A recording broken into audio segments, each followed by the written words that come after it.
우리에게 주시는 하나님의 생명의 말씀은 요한계시록 2장 18절에서 29절 말씀입니다. 두아디라 교회의 사자에게 편지하라. 그 눈이 불꽃 같고 그 발이 빛난 주석과 같은 하나님의 아들이 이르시되, 내가 내 사업과 사랑과 믿음과 성김과 인내를 아노니 내 나중 행위가 처음 것보다 많도다. 그러나 내가 책망할 일이 있노라. 자칭 선지자라 하는 여자 이세벨을 내가 용납함이니 그가 내 종들을 가르쳐 꾀어 행음하게 하고 우상의 제물을 먹게 하는도다. 내가 그에게 회개할 기회를 주었으되 자기의 음행을 회개하고자 하지 아니하는도다. 볼지어다 내가 그를 침상에 던질 터이요 또 그와 더불어 간음하는 자들도 만일 그 행위를 회개하지 아니하면 큰 환난 가운데 던지고, 또 내가 사망으로 그의 자녀를 죽이리니 모든 교회가 나는 사람의 뜻과 마음을 살피는 자인 줄 알지라. 내가 너희 각 사람의 행위대로 갚아주리라. 두아디라에 남아있어 이 교훈을 받지 아니하고 소위 사탄의 깊은 것을 알지 못하는 너희에게 말하노니 다른 짐으로 너희에게 지울 것은 없노라. 다만 너희에게 있는 것을 내가 올 때까지 굳게 잡으라. 이기는 자와 끝까지 내 일을 지키는 그에게 만국을 다스리는 권세를 주리니 그가 철장을 가지고 그들을 다스려 질그릇 깨트리는 것과 같이 하리라. 나도 내 아버지께 받은 것이 그러하니라.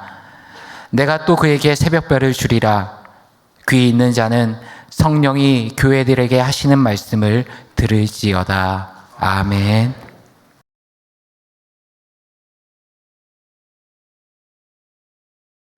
오늘은 우리 7교회 중에서 네 번째 교회인 두아디라 교회에 대해서 살펴보면서 우리에게 주시는 교훈을 우리가 함께 발견해 보고자 합니다. 두아디라는 두 강이 만나는 계곡에 놓여 있는 곳이었습니다.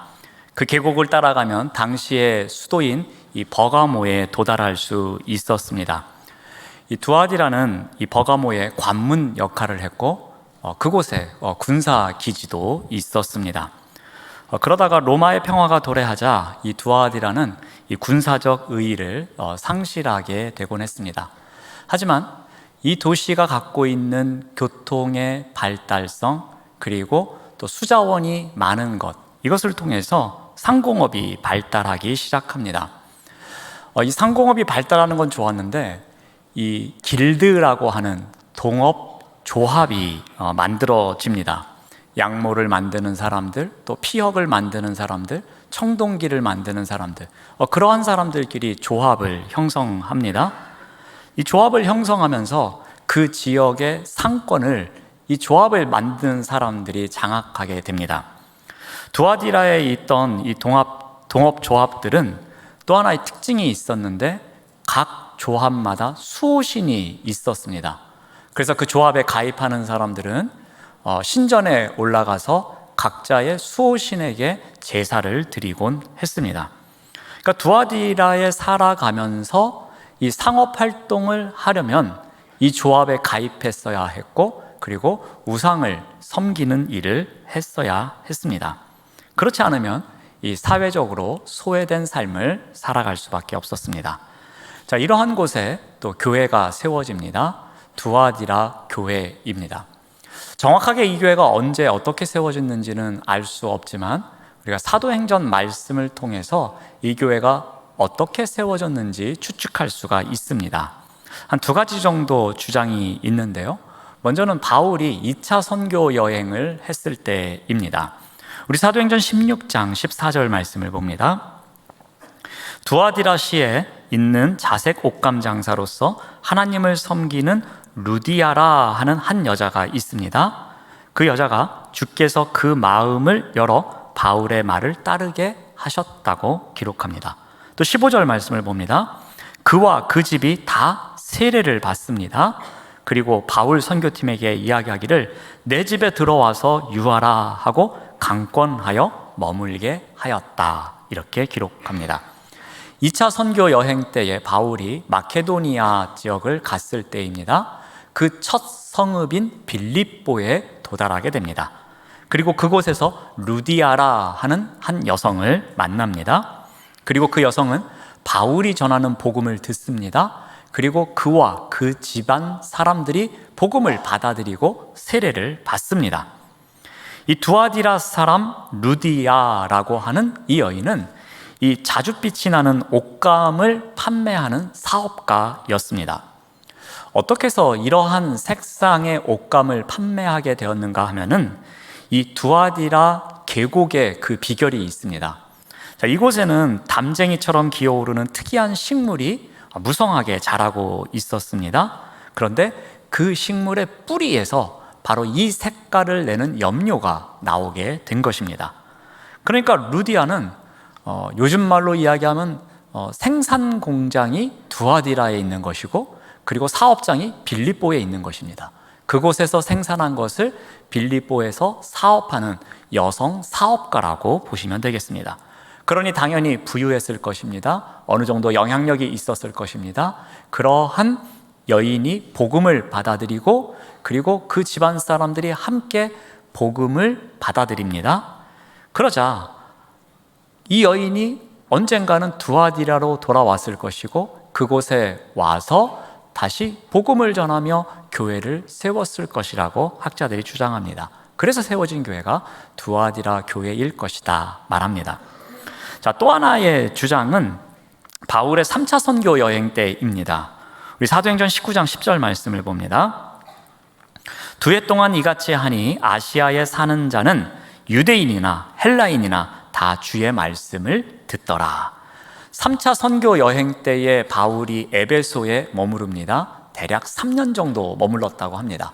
이 3년 가운데 2해 동안에 두란노 서원에서 말씀을 전합니다. 이때에 하나님의 말씀이 흥왕하였다고 성경은 기록합니다. 그 결과 아시아에 살고 있는 사람들, 그 주변에 있는 도시에 있는 사람들이 많이 몰려와서 복음을 들었다는 것입니다.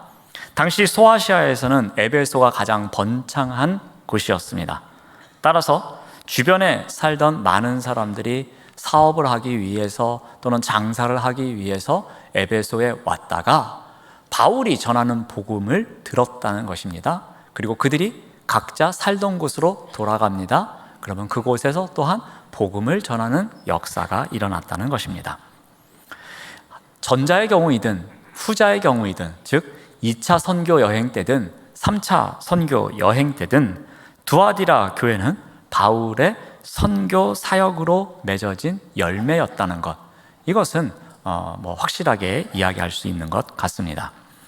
자, 이렇게 세워진 두아디라 교회를 향해서 칭찬의 말씀이 전해집니다. 우리 19절 말씀을 봅니다.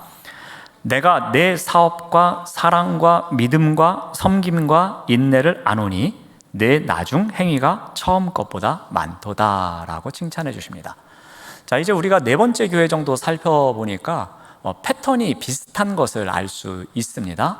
처음에 어떠한 교회인지, 그리고 그 교회에 칭찬이 주어지기도 하고 책망이 주어지기도 합니다. 자, 그런데 공통점이 한 가지 있습니다. 무엇이냐면은 주님께서 그 교회의 상황을 안다라는 표현이 나옵니다. 그 교회가 얼마나 힘들게 신앙생활을 하고 있는지, 어떻게 믿음을 지키고 있는지, 어떠한 어려움 가운데 있는지 주님이 알고 계신다라는 표현이 나옵니다. 오늘 19절에도 그 말씀이 나옵니다. 내가 알고 있다라는 겁니다. 자, 무엇을 알고 있습니까? 두아디라 교회가 칭찬받을 만한 일, 그 일이 무엇인지를 열거하고 있습니다. 첫 번째 무엇이 나옵니까? 내 사업을 알고 있다는 것입니다. 여기에 나오는 사업은 하나님의 나라 확장을 위한 사역이라고 보시면 되겠습니다. 하나님의 사역에 열심히 동참하고 있었다는 겁니다. 교회를 세워가는 일에 앞장섰습니다. 전도하고 봉사하는 일에 열심을 다하는 사람들이 두아디라 교회의 성도들이었습니다. 또한 그들은 사랑을 많이 베풀었던 것 같습니다. 주님께서 그 사랑을 알고 있노라고 말씀하십니다. 성도들끼리에 아름다운 사랑이 있었을 것입니다. 이웃을 사랑하는 마음이 있었을 것입니다. 무엇보다도 하나님을 사랑하는 마음이 그들에게 있었음을 주님께서 알고 계신다고 합니다. 또한 믿음도 안다고 합니다. 어려운 상황 가운데서 그 길드에 가입하지 않고 믿음을 지켜가고 있는 그들의 삶, 그 모든 것도 알고 있노라고 말씀하십니다. 또한 섬김도 알고 있고 인내도 알고 있다고 합니다. 자, 그런데 조금은 두아디라 교회의 특징적인 칭찬이 하나 있습니다. 우리 19절 마지막 부분에 보면은 내 나중 행위가 처음 것보다 많도다라는 칭찬이 있습니다. 여러분, 이 칭찬을 보면서 생각나는 교회가 있지 않습니까? 없나요? 있어야 되는데. 네, 에베소 교회가 생각나실 겁니다. 왜냐하면 에베소 교회와 반대입니다. 에베소 교회가 책망받을 때 무엇 때문에 책망을 받았습니까? 처음 사랑을 잃어버렸다고 책망을 받았습니다. 그런데 두아디라 교회는 어떻게 칭찬해주고 있습니까? 처음에는 별 볼 일 없는 것 같았는데 시간이 지나면 지날수록 그 모든 것이 아름답다, 그의 수고가 대단하다 하면서 칭찬해주고 있습니다. 두아디라 교회는 처음보다 끝이 더 아름다운 열매를 맺어가는 교회였습니다. 가면 갈수록 처음보다 더 잘하는 교회였습니다. 시간이 지날수록 주님을 더 잘 알아가고 주님을 더 열심히 믿는 사람들이 모이는 곳, 그곳이 바로 두아디라 교회였습니다. 그런데 그럼에도 불구하고 문제가 있었습니다. 그래서 책망을 받습니다. 크게 책망의 내용에는 두 가지가 나오는데요, 그 핵심에는 거룩함의 훼손이 있습니다. 교회가 거룩해야 하는데, 이 교회에 있는 성도들이 거룩함을 지켜야 하는데 그 거룩함이 계속해서 훼손되어지고 있는 것입니다. 한번 그 내용을 살펴보겠습니다. 20절 말씀을 봅니다. 그러나 내게 책망할 일이 있노라. 자칭 선지자라 하는 여자 이세벨을 내가 용납함이니 그가 내 종들을 가르쳐 깨어 행음하게 하고 우상의 제물을 먹게 하는도다. 책망을 하는데 이세벨 이야기가 나옵니다. 여러분, 이세벨이 누구입니까? 구약 성경에 등장하는 이세벨, 이 여인은 시돈 왕의 딸이었습니다. 그리고 아합 왕의 아내였습니다. 즉 이스라엘의 왕후였습니다. 그런데 이스라엘의 왕후인 이세벨이 한 일이 무엇이었습니까? 그것은 바로 자신이 살고 있던 곳에 이방 신상을 들여온 것이었습니다. 그래서 바알신, 아세라 신을 이 여인이 들여와서 이스라엘 백성들이 그 이방 신을 따르게 했습니다. 그래서 이 여인이 그 사람들을 꿰어서 행음하게 하고 또 이방 신상 앞에서 절하게 하는 일이 있었던 것입니다. 근데 오늘 본문에서 이세벨 이야기가 나오는데 이 여인 또한 자칭 선지자라고 합니다.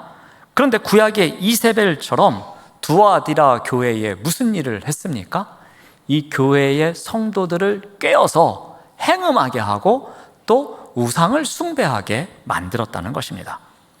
그런데 더 중요한 일이 있습니다. 어떠한 일이 있는가 하면은 20절에 보면은 내가 이세벨을 용납하였다라는 표현이 나옵니다. 이러한 일이 일어나고 있었는데 중요한 것은 교회가 그 일을 용납하고 있었다는 겁니다. 바꿔 말하면 묵인하고 있었다는 겁니다.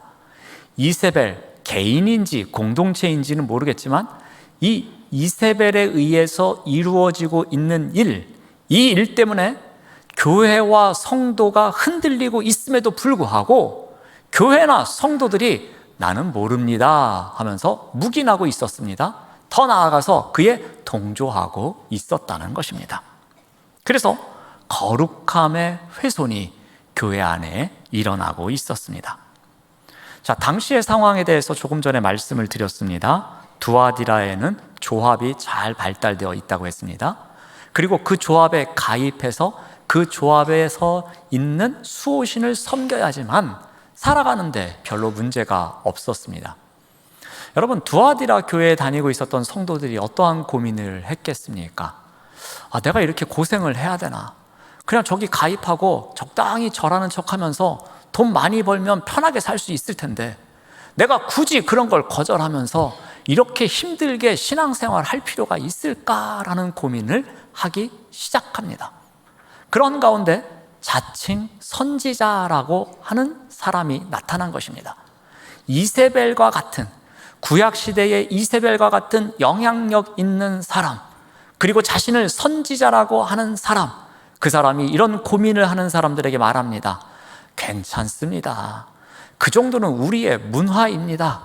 이런 것쯤은 괜찮은 거예요.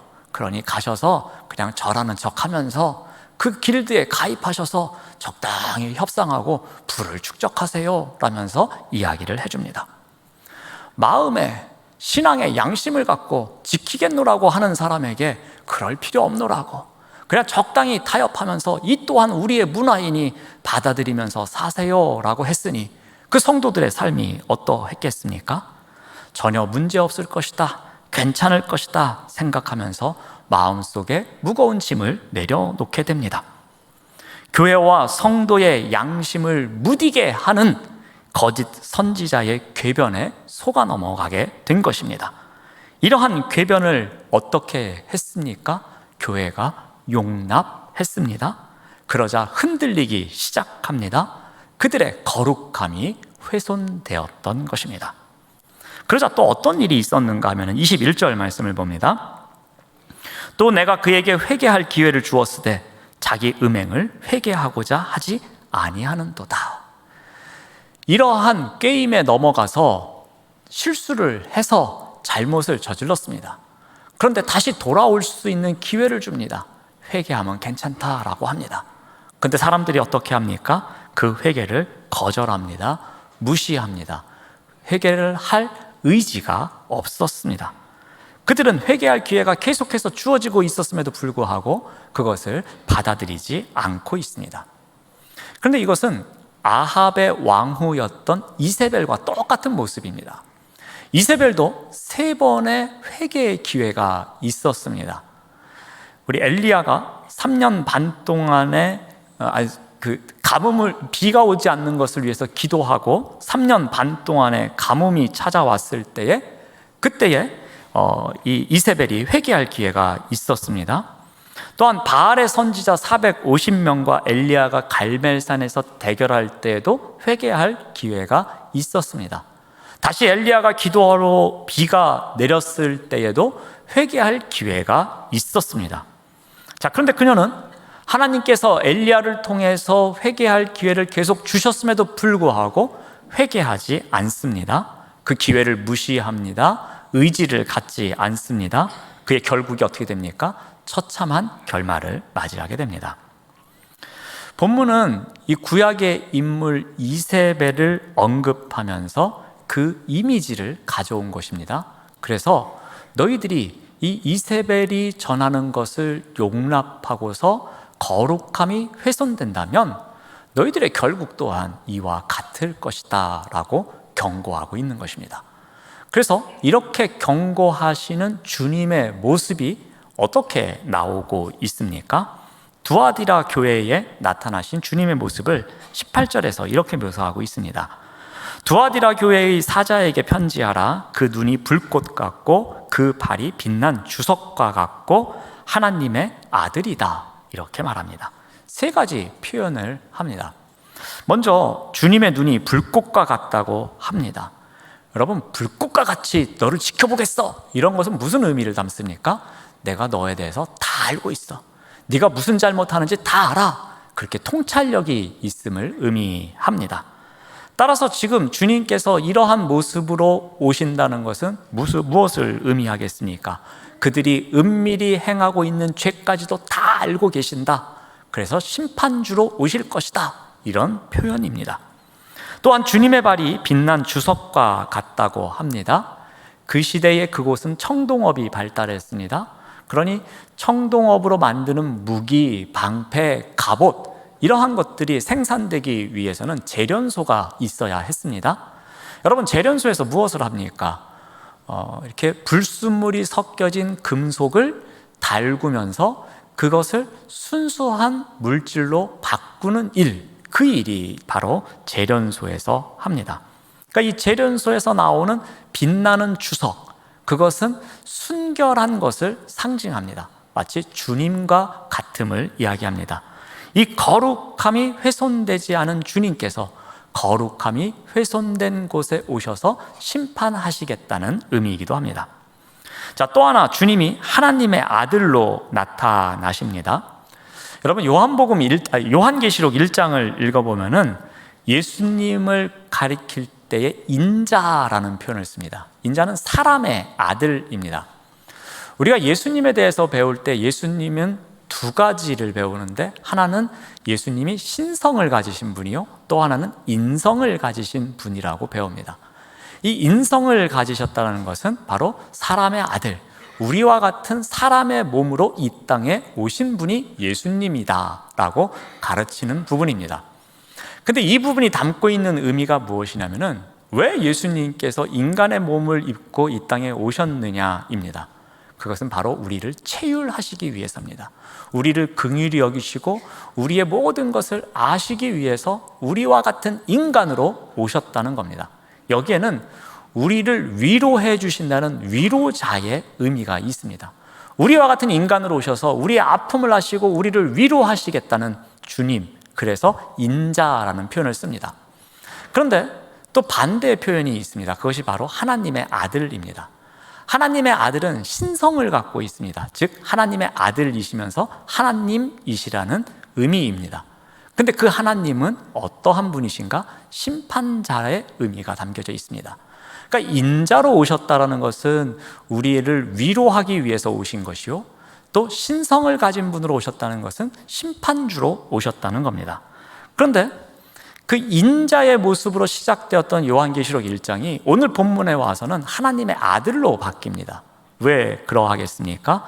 두아디라 교회에 위로자의 주님으로 오시는 것이 아니라 심판자로 오시는 것을 나타내기 위함입니다. 그러니까 지금 말씀드린 세 가지, 눈이 불꽃과 같다, 그리고 발이 빛난 주석과 같다, 또 하나님의 아들로 오셨다, 이것은 공통점을 갖고 있는 겁니다. 다 심판자의 모습을 나타냅니다. 즉 두아디라 교회가 저지르고 있는 죄, 그것이 무엇이었습니까? 거룩함이 훼손되도록 용납하고 있는 것이었습니다. 그리고 다시 회개할 수 있는 기회가 있었음에도 불구하고 회개하지 않고 있는 것이었습니다. 그러니 이렇게 교회가 거룩함이 훼손되는 것을 막기 위해서 주님께서는 심판자로 오셔서 그 부분을 다시 회복시키겠다고 경고하고 있는 것입니다.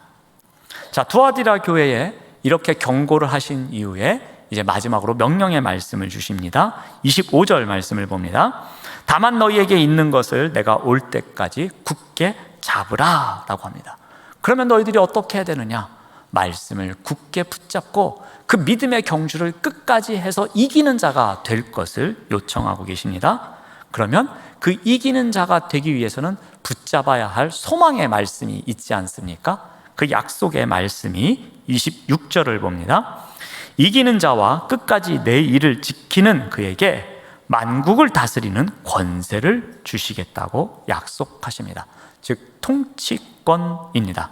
주님의 말씀을 지키며 그 약속을 소망하는 가운데 끝까지 믿음의 경주를 완주하는 자에게는 통치권인 권세를 주겠다고 말씀하십니다. 자, 또 하나의 약속이 있는데 28절 말씀을 봅니다. 내가 또 그에게 새벽별을 주리라 라고 합니다. 이 새벽별이 의미하는 것이 무엇이냐면은 요한계시록 22장 16절에 보면 이 새벽별은 예수님을 상징합니다.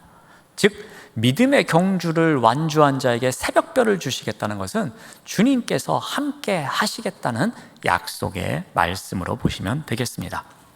자, 두아디라 교회에 보내진 편지의 내용을 오늘 우리가 살펴보았습니다. 이 편지에서 주님께서 처음부터 끝까지 강조하시는 것이 한 가지 있습니다. 그것은 바로 두아디라 교회의 성도들이 성도로서 살아가기 위해서 꼭 지켜야 하는 것이 있는데, 그것을 한마디 단어로 표현하면 성결의 옷을 입어야 한다는 것입니다. 주님은 말씀을 붙들고 악에게 승리하는 삶을 살아가기를 요청하십니다. 죄악에 빠지지 아니하고 순수한 신앙을 지켜나갈 것을 요청하십니다. 혹시 죄악에 빠졌더라도 다시 회개하고 돌아올 것을 권면하십니다. 주님께서 원하시는 거룩한 삶을 회복하는 자가 되기를 바랍니다. 그러면 그러한 자와 함께 하시겠노라고 약속하십니다. 자, 이러한 약속을 붙잡고 이 성결의 옷을 입고 그 믿음의 경주를 할 것을 이 두아디라 교회에 보내는 편지에서 말씀하고 계십니다. 여기서 우리가 한 가지 이 성결의 옷이라는 부분을 조금 생각해 보고자 합니다. 우리 또한 이 시대에 우리에게 맡겨주신 그 사명의 길을 완주하기 위해서 우리에게 필요한 것이 있는데, 그것이 바로 두아디라 교회 성도들이 입었던 성결의 옷, 이것이 우리에게 있어야 한다는 것입니다. 여러분, 여호수아서를 보면은 이 출애굽 백성들이 여호수아가 앞장서는 가운데 요단강을 건너는 이야기가 나옵니다. 요단강을 건너서 이들이 처음으로 베이스 캠프를 마련하는 곳이 있는데, 그곳이 바로 길갈이라는 곳입니다. 이 길갈에서 그들이 가나안 정복을 위해서 이제 재정비를 하고 준비를 합니다. 그럼 우리가 상식적으로 생각할 때에 이제 정복 전쟁을 시작해야 되니 그곳에서 무엇을 준비해야 하겠습니까? 장비를 챙기고 또 무기를 모으고, 그리고 군사들을 훈련시키고 어떠한 전략을 통해서 어느 성부터 정복하고 남쪽으로 갈 것인지 북쪽으로 갈 것인지, 그런 모든 전략과 계획을 세워야 하는 것이 당연한 상식입니다. 그런데 길갈에서 무슨 일을 하는가 하면은, 하나님께서 이 백성들에게 명령하길 너희들은 거기서 유월절을 지키고 그리고 할례를 받으라고 합니다. 그 이유가 무엇이었습니까?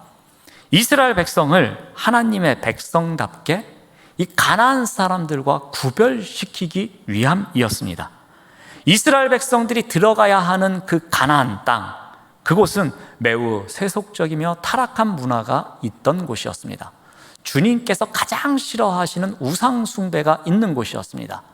그래서 그것으로부터 선을 긋게 하기 위해서는 먼저 이들이 어떤 무기를 준비하고 군사훈련을 하는 것보다도 성결의 옷을 입는 것이 우선이었다는 것입니다. 그래서 하나님께서는 그들의 문화에 오염되지 않게 하기 위해서 그 하나님의 심장을 갖고 그곳에 들어갈 수 있도록 성결의 옷을 입히는 것이 무엇보다도 우선이었던 것입니다. 여러분, 이 시대의 문화는 가나안 문화와는 비교가 되지 않을 정도로 세속적입니다. 그리고 때로는 반기독교적일 때가 있습니다. 이런 세상에서 우리가 거룩하게 살아가기 위해서 우리에게 필요한 것이 무엇이겠습니까? 그 또한 성결의 옷입니다. 이 성결의 옷에 대해서 리고렌 목사님은 이렇게 세 가지를 제안합니다. 먼저는 떳떳하게 자신의 정체성을 밝히라고 합니다. 나는 그리스도인임을 밝히고 살아가야 한다는 것입니다. 아무도 모르게 지하에서 살고 있는 바퀴벌레처럼 살지 말고 내가 그리스도인입니다 라는 것을 밝히고 살아가야 한다는 것입니다. 또한 두 번째는 노우라고 답변할 줄 알아야 한다는 것입니다. 노우라고 답변할 수 있는 용기를 갖는 그리스도인이 되어야 한다는 것입니다. 이 일 때문에 정결함이 훼손되고 그 주님께서 주신 말씀대로 살아내지 못하게 한다면 이것은 아닙니다 라고 답변할 수 있는 용기가 있어야 한다는 것입니다.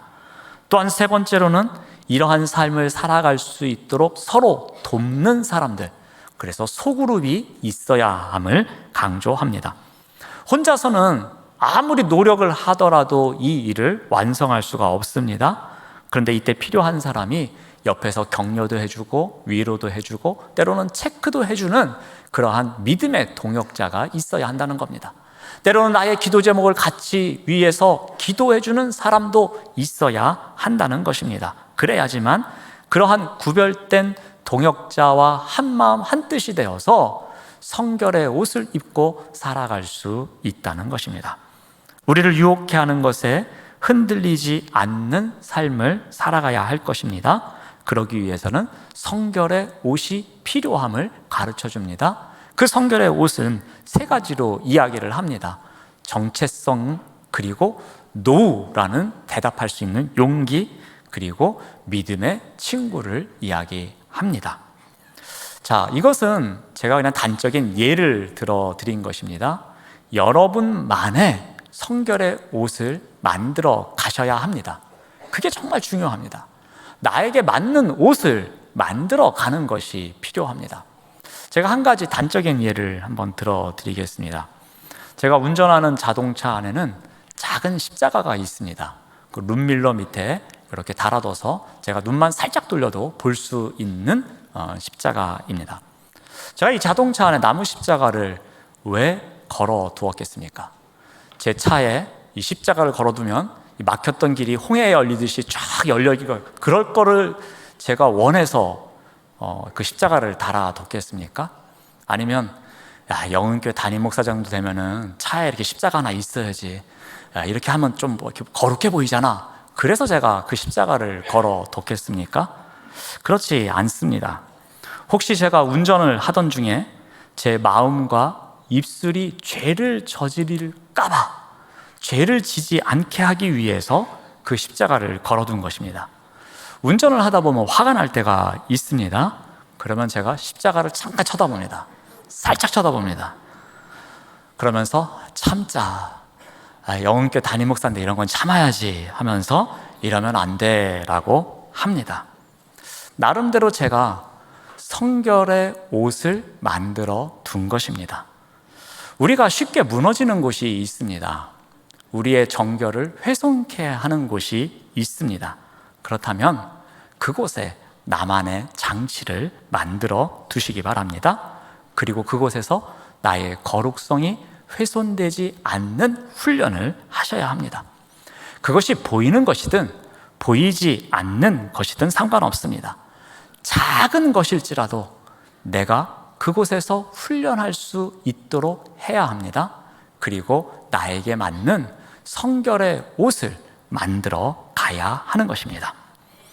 그리고 이러한 성결의 옷이 만들어지고 그 옷을 입는 방법을 알아가는 가운데 계속 반복되어진다면 그것이 우리에게는 좋은 신앙의 습관이 만들어지는 것입니다. 이런 습관이 만들어져 나갈 때 나와 공동체의 신앙이 온전히 세워져 나갈 수 있도록 우리가 작은아마 힘을 발휘할 수 있는 것입니다. 사랑하는 여러분, 각자 살아가고 있는 삶의 자리에서 나의 정결함이 훼손되는 곳이 있다면 그곳에서 성결한 옷을 입을 수 있는 훈련을 하시길 바랍니다. 그 훈련을 통해서 나의 신앙을 온전히 세워가시는 우리 모두가 되시기를 바랍니다. 기도하겠습니다. 하나님 감사합니다. 우리의 신앙을 흔들고 유혹하는 것이 세상에는 너무나도 많이 있습니다. 거룩함을 지키기 위해 성결의 옷을 입은 그리스도인으로서 우리의 신앙을 흔드는 것을 이겨낼 수 있는 용기를 내며 그 자리에서 훈련하며 살아갈 수 있도록 인도하여 주시옵소서.